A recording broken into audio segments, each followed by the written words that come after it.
SmackDown Hot Takes, where I take your thoughts, your opinions, your hot takes from the previous episode of SmackDown, Raw, and or PLEs, and Money in the Bank is tonight, so we'll do hot takes for that too. Check out the community tab after tonight's PLE. Alright, so first hot take is from OTW. Solo might be top 5 on the mic. His facial expressions kill me. The devil is in the details, and you gotta pay attention to Solo Sikoa because he is so funny, so amazing. Yes, his mic skills are great, but also when he's not on the mic, it might even be better. When you're not supposed to be looking at Solo, look at Solo, because he is like dancing, he's doing crazy legs, he's just like, he goes up to Jimmy Uso during his match with JC Mateo, hate that name, and he's like, Jimmy, why don't you just join me or continue to get beat up? Alright, continue to get beat up. He is so good, and on the mic too, and his facial expression is just like, okay, Solo, where was this Solo before SummerSlam last year? It's like we only saw a glimpse, like 2 months of this Solo during his original Tribal Chiefdom run, I think. I think they were holding him back. They were like, Solo, no personality, and I think that hurt him. But now we see what Solo could do, what Solo can do. It's amazing. Let's see what else people are saying about Solo Sakoa. Tis Mickey. Overall, I thought SmackDown was a pretty good show tonight. So did I, although there was one huge glaring it hurt. I was physically hurt by this one moment that just kind of derailed SmackDown for me for about like 5 minutes, but overall it was a good SmackDown. And Solo is low-key super entertaining. Low-key, more like hockey. Solo is so good, so amazing. I am loving him.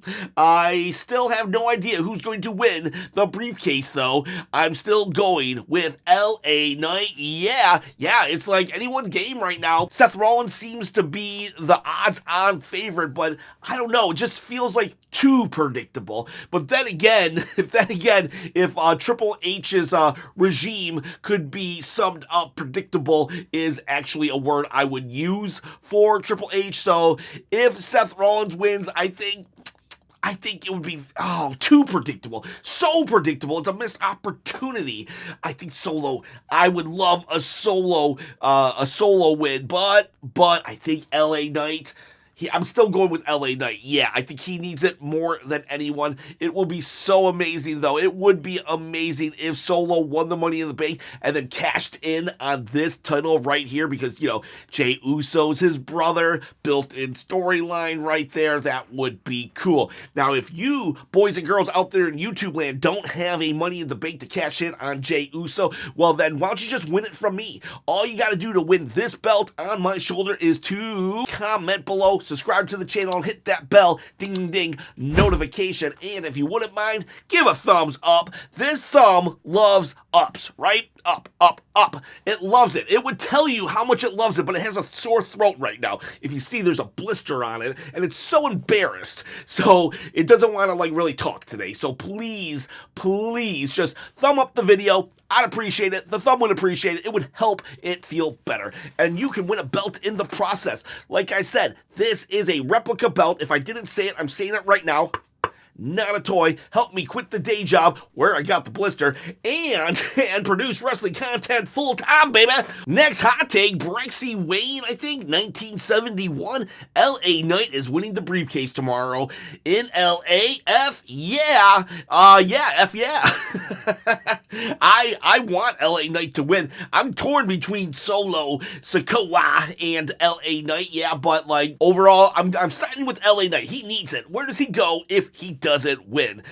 For real, AEW, because that's about it. He's hit that ceiling multiple times now in WWE. LA Knight needs to break through with that briefcase, and the briefcase is specifically designed for people in the mid-card that haven't fully made it into the main event. It's please, don't do the predictable and give it to Seth. Seth doesn't need it. Just like Rhea Ripley, Seth and Rhea can walk into any main event program and say, we want the title, and they'll get a match. So please, let LA Knight have that, and let him have it for a good 8 months. He doesn't need to cash it in right away. Comic Head, the way Cena was saying our truth, as in our, you and I, was intentional too.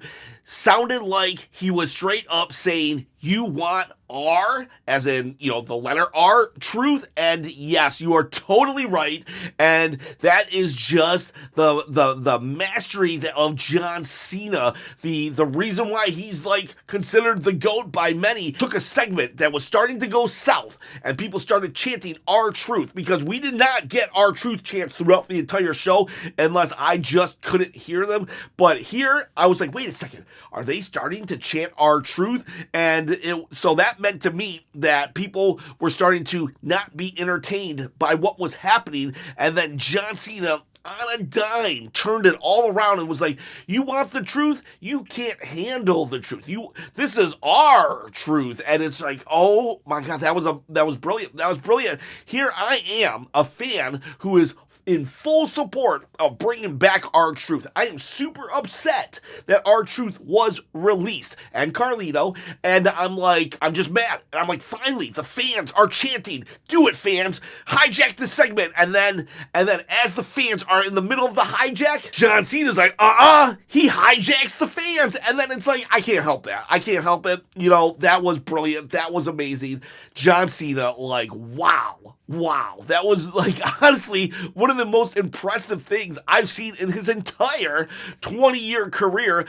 His ability to just completely stomp out this insurrection from the crowd while still being entertaining, even though some say he's not trying to be on purpose. He was still entertaining. He made it all work, and he did it on the fly. Could you imagine if that had happened to a wrestler that, today's wrestlers who are all about just reading scripts? Stop letting wrestlers just be scripted. Let them just be able to be natural on the mic, and then this is the result. If you stop giving the wrestlers their scripted promos and just let the wrestlers talk, they eventually get to the point where they can handle any situation. I love R truth, but John Cena stopping the R truth chant here, that was pretty amazing. Jay Gell, no R truth chants. The WWE universe is finished. You probably wrote this in the middle and not before the ending segment. So yeah, eventually there were R truth chants, but like I said, John Cena handled them like a professional. But yeah, I was a little surprised. This is only the second episode after R truth's release, and if this is indicative of what's about to happen, then the truth chants will probably be done in about probably in a month. We probably won't see them again until maybe we get to Pittsburgh, which isn't enough. So I'm just going to say this. If you want R truth back and you're going to a live show, then you better start the chant, because without those chants, if those chants aren't happening on a regular basis, it's not going to matter to Big Daddy TKO. The Glacier Boy. This was one of the best SmackDown post WrestleMania. Lots of entertaining matches and interactions, plus the 3-hour breezed by. Yeah, it was. It definitely was. I feel bad that I yawned 15 times because it was a really good SmackDown. It was just the ads. The ads killed it, but overall, one of the better SmackDowns of the year. Juju Butter, it's filler garbage. I actually thought that this was a decent SmackDown.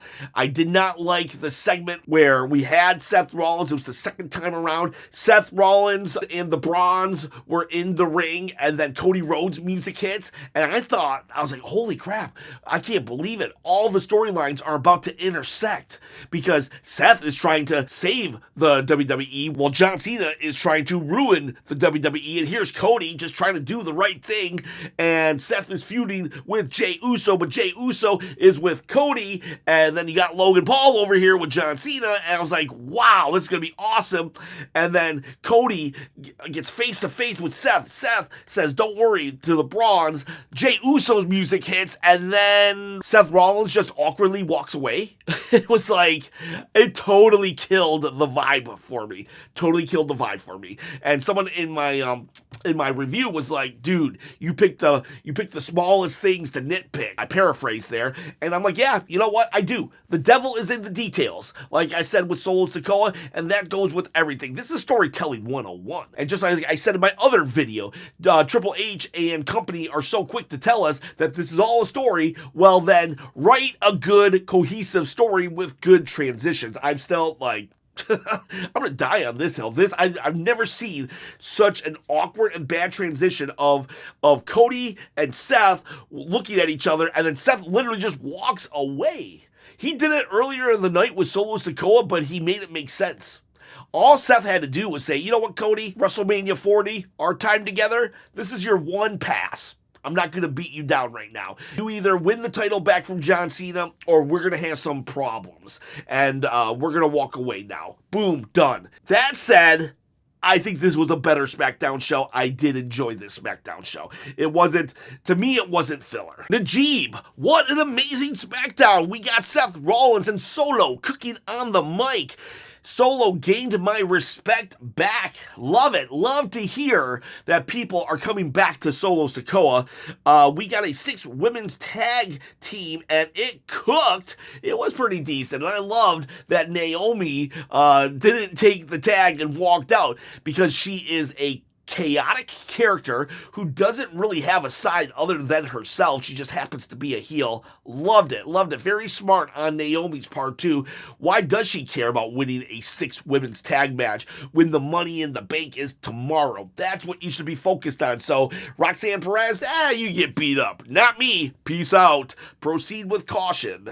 Then we got Jacob making moves that we can't predict what comes next. Actually, I think we can predict. Solo Sikoa said he's all gas, no brains. Amazing insult. And they pulled a Batista listening to Triple H and a Bailey listening to Io Sky in that Jacob heard it all. So that's going to happen. And Wyatt 6 called their move into the tag team division. Little forced. It's like, premise is this: the Wyatts are just testing out their brotherhood. The Wyatts, they're insane as well, so they're allowed to do it. You can stretch their motivation a little further than someone, Naomi and the Wyatts, they're insane psycho characters that their motives doesn't actually have to be fully cohesive to work. It just can't be completely left field. And they gave us something. We're going to test your brotherhood. Not the route I would have gone, but it makes sense. It makes sense and it can work. Just, not as good as their last motivation when they came back. Like, we're just going after people who treat their family bad. That was that made it made a lot of sense, even though it still kind of didn't if you really thought about it. But again, it's the Wyatts. Let's just see how this plays out. And my opinion, 8 out of 10 SmackDown. Very grateful for this SmackDown. Yeah, we sorely needed this SmackDown, because it's been a chore. I would have gave it 8 out of 10 if it wasn't for that really bad segue between Seth and Cody. Pearl Lee, Aleister Black hasn't forgotten that Seth Rollins did to him 5 years ago. I love the callback. Aleister Black has sold an injury from Seth Rollins for the last 5 years. Even when he went to AEW, he still sold this injury a long time ago. Let's flashback here. Seth Rollins was this Monday Night Messiah character who liked to poke out people's eyeballs. Legit. Their eyeball. He even had an eye for an eye match with Rey Mysterio. Somehow grew back, but whatever. And at one point during this feud, he pushed Aleister Black face his eyeball into the corner of the ring step. And he had to wear a patch. And you ever notice how if you look at him directly, he has 2 different pupils? That's because of Seth Rollins. When Aleister Black got in Seth Rollins' face, there was a moment where he did this. It was very subtle, but yes, it was a callback. Do love the commitment. That was a 5 years ago storyline that he's still showing the war wounds from, and he even brought it to AEW. Donatello Leonardo, it's very hard to watch the show when they're showing wrestling matches on a split screen next to the ads. You're right. We did just less wrestling, more ads. Did you know that Money in the Bank is brought to you by Cash App? Did you know that the tables that we can now break are brought to you by Slim Jim? That table broke like we break it to a Slim Jim. Did you know that that John Cena and Logan Paul versus Cody Rhodes and Jey Uso is brought to you by Morgan & Morgan? If you have a slip and fall, please call Morgan & Morgan. Brought to you by John Cena and Logan Paul. It's these ads, like, for real, Donato Leonardo was being facetious here, but I'm gonna like to bring it home and bring it real. Like, SmackDown could have been a 9 out of 10 if it wasn't for these ads. It really killed the momentum. I yawned. How many times did I yawn? 15 yawns, and I noticed the yawns were actually happening during the commercial break. I'm telling you, this was a good SmackDown, but too many commercials really derailed the momentum. I couldn't fully get invested in the matches because just when I was about to, commercial break. Febreze. It's like, man, it's, I get it. Did they have this many commercials back in the day, just 2 years ago even? I understand needing to make a profit, but it's like, do we have to have that many commercials? It just derails everything. The momentum, the everything. You're gonna fire all your wrestlers anyways. Like, can we at least not get commercials? Or can we get a ton of commercial and keep our truth? It's like one or the other. Does it have to be both? Does it have to be fire everybody that you love and give us commercials every 3 minutes? It's like, whew. TTJC, Booker Man TTJC. Jimmy not showing up to help Jay and Cody needs to be explained, especially after the segment with them. Same with Phoenix. That's what I like about you, TTJC. The devil is in the details with you as well. So Cody and Jay get annihilated at the end segment. Where was Jimmy Uso? Jimmy Uso, earlier in the night, he attacked Solo Sikoa's team, right? And then after that, he went up to Jay and Cody, showing that they're all in the building together.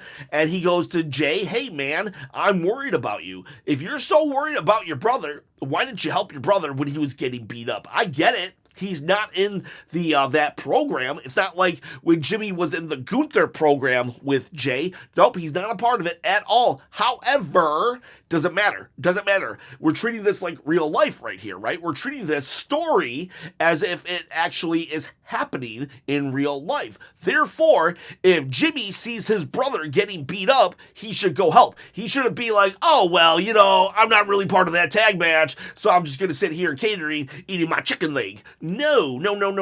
In reality, a simple line, just like the Seth Rollins thing, a simple line of dialogue could have solved this problem. I said it on my review, but when Jimmy and Jay were talking earlier in the night, Jimmy should just say, you know what, man, you're stressed out. I'm gonna go to the club and get us a booth, and we're gonna just chill out the rest of the night. I'm gonna go get us some waffles, and we're gonna go back to the hotel and just chill out all night. So I'll see you later. That's all they had to do. That would have explained why Jimmy wasn't there. Ray Phoenix now. Ray Phoenix is on SmackDown. Penta, his brother, came to SmackDown. Seth Rollins and the Brawns, they destroyed Penta and Andrade. Where was Ray Phoenix? Now, granted, they never showed Ray Phoenix throughout the entire show, but the fact that he's a SmackDown guy, they should have explained where he was. Now, maybe Penta could have said a throwaway line when he actually challenged the Creeds. He could have said something along the lines of this. Hey, my brother isn't here because he's training for tomorrow's AAA event for the North American title, I believe. So he's not here tonight. So Andrade, why don't me and you team up against the Creeds? And then, when he got beat up later, it explains where Phoenix was. That's it. One simple sentence could fix everything. The devil is in the details. That might be my new, that's definitely the catchphrase of this video. Maybe it's going to be the catchphrase of the entire channel at this point. Non-Cyclist Pro Seth Rollins faction won't last until the end of 2025. Barely will make it to Survivor Series.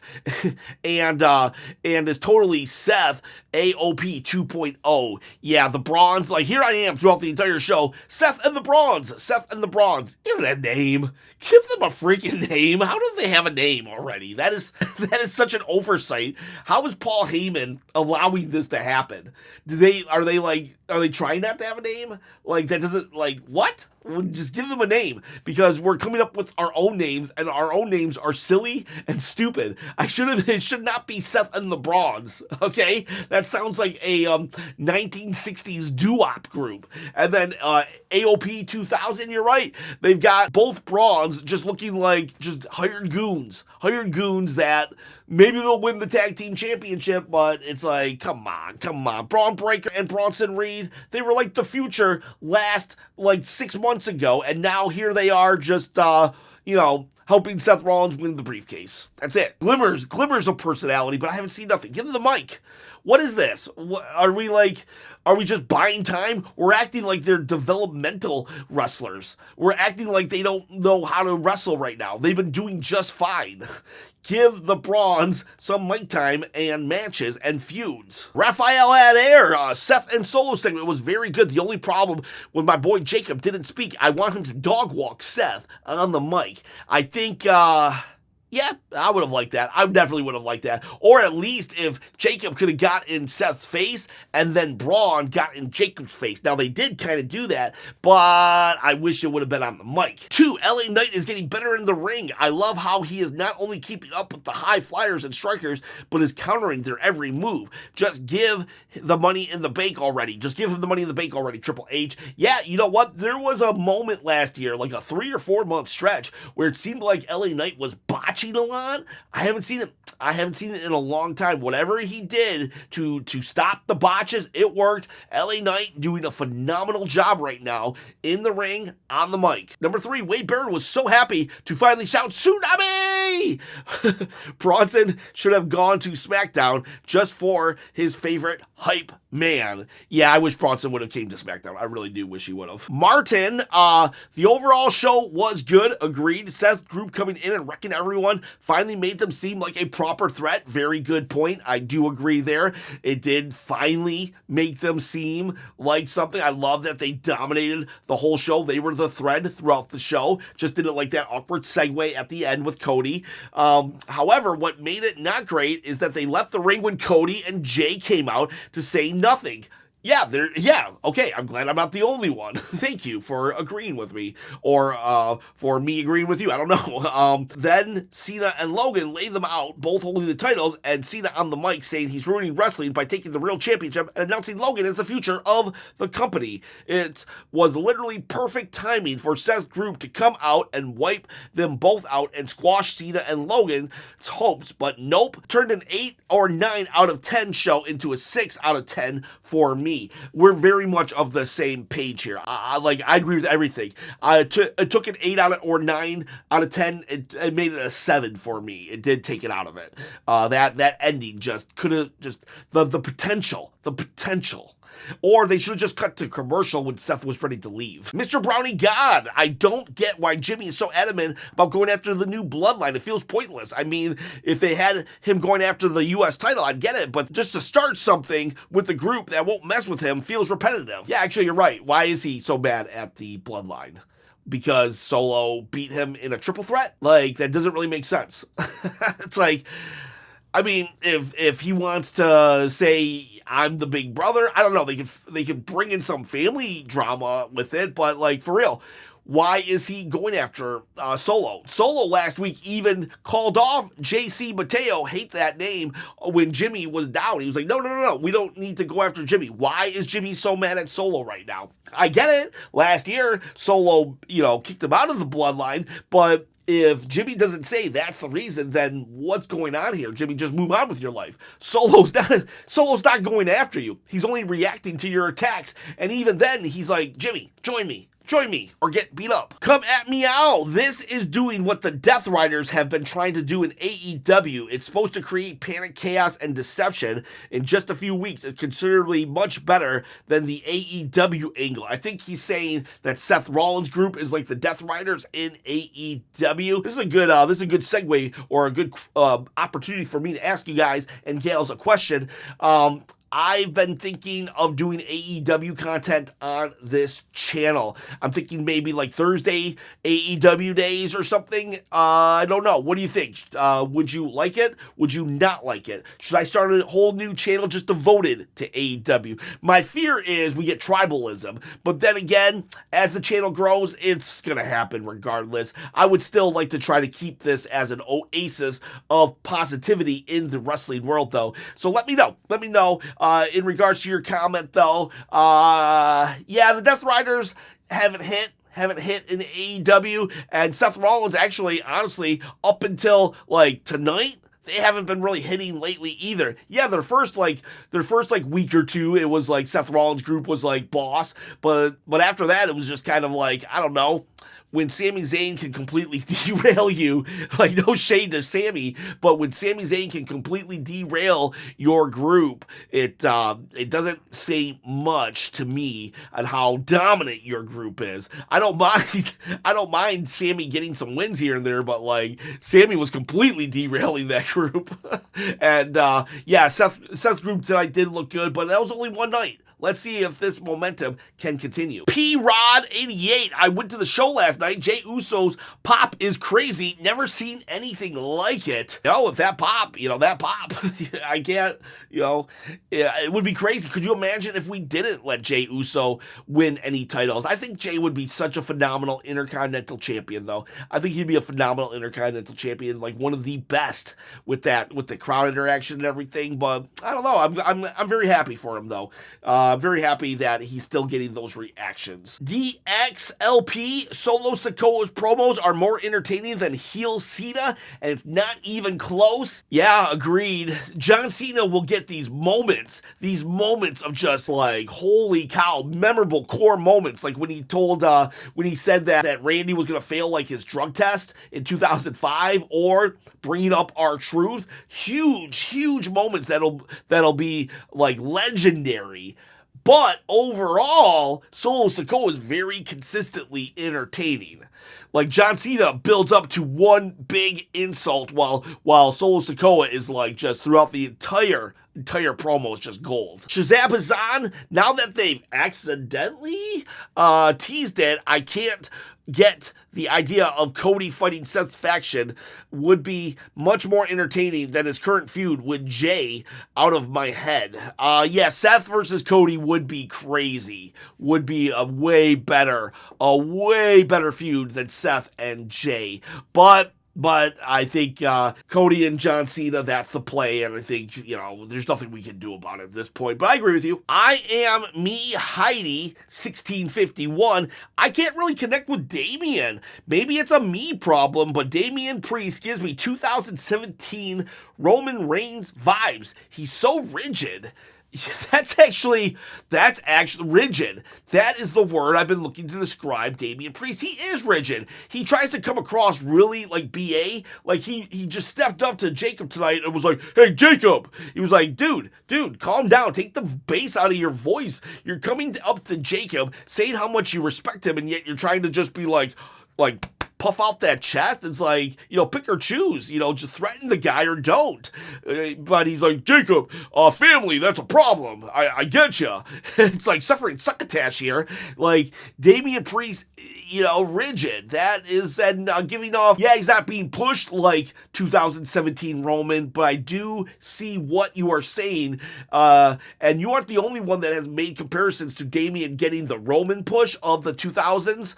But yeah, your comment, and I can't fully get behind Damian too. There's moments where I do, and then his next promo kind of draws me back.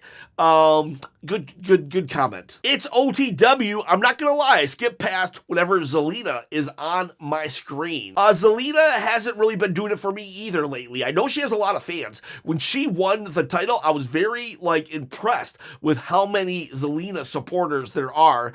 But I don't know. I feel her character has been interesting in the past, but right now I'm not interested in her at all, and I wouldn't mind seeing Julia with the belt. I wish Chelsea still had it, though. Ron Talks Table Talk. This was an up and down SmackDown. The beginning was fantastic. The end with John Cena's promo was fantastic. In between was definitely up and down. And what was the transition with Seth Group to Cody and Jey Uso? Thank God there's some nerds out there like myself that just are like, what was that transition? What was that? Like, what? If I had hair, I wouldn't anymore because I would have pulled it all out. So, Ron Talk Tabletop, I'm glad you keyed in on that. Up and down SmackDown. More ups than downs. It's a copyright from Simon Miller. Daniel Pabu. This episode of SmackDown made me see how SmackDown is sorely in need of some trades. Ooh, that's a good point. Maybe the SmackDown was so good because of the infusion of some new blood. Maybe, yeah, you're right. This episode was elevated from the likes of Rollins and the Brawns. We need a name for them. Rhea, Penta, American Made, etc. You are absolutely right there. You are absolutely right. This was a stacked SmackDown, and it was really good storytelling for the most part, but very much elevated by the fact that we had some infusion of new blood. And yeah, we need to do some trades. And that's it. Those are your SmackDown hot takes. We're going to do a live stream for Money in the Bank tonight, and then we'll do hot takes for Money in the Bank tomorrow. And in between that, there will be a review tonight, because I am a psycho. I don't need to sleep, but I do need to get to work. So I'm going to go, and you boys, you gals, you have a great time, a great day, and I'll see you for Money in the Bank tonight. See you, bye.